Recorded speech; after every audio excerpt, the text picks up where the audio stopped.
C'est une tradition, depuis 2016 au moins, de communier avec les professionnels des médias, une fois l'an, ici au ministère des Affaires étrangères et de la coopération.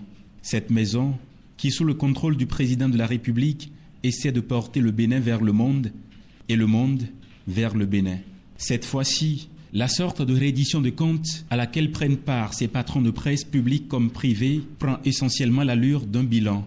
Bilan des réformes, bilan de succès diplomatique, bilan de contribution au programme d'action du gouvernement en termes surtout de mobilisation de ressources auprès des partenaires techniques et financiers. L'une des faiblesses que l'on relève parfois lorsqu'on ne regarde pas de près les actions de notre gouvernement, c'est de dire vous ne communiquez pas beaucoup, vous ne communiquez pas assez. Moi, je dirige une maison où on communique quand cela est nécessaire.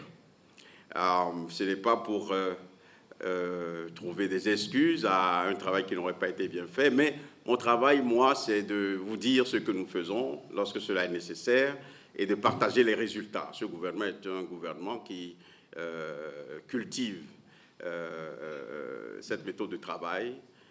C'est une culture de travail basée sur les résultats. Des résultats, il y en a surtout eu ces 4 dernières années avec un réaménagement de la carte diplomatique pour un Bénin plus rayonnant et mieux positionné sur la scène politique internationale.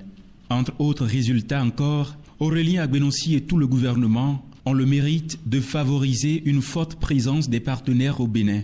En exemple, l'ouverture de l'ambassade de Turquie, la transformation du bureau de la coopération de la Belgique en ambassade, l'ouverture des consulats honoraires de la Norvège et de la Colombie au Bénin et l'ouverture prochaine de l'ambassade de l'Arabie Saoudite. Toutes ces actions et bien d'autres encore sont passées en revue et pour le grand public, les patrons de presse autour de ce déjeuner en sont informés.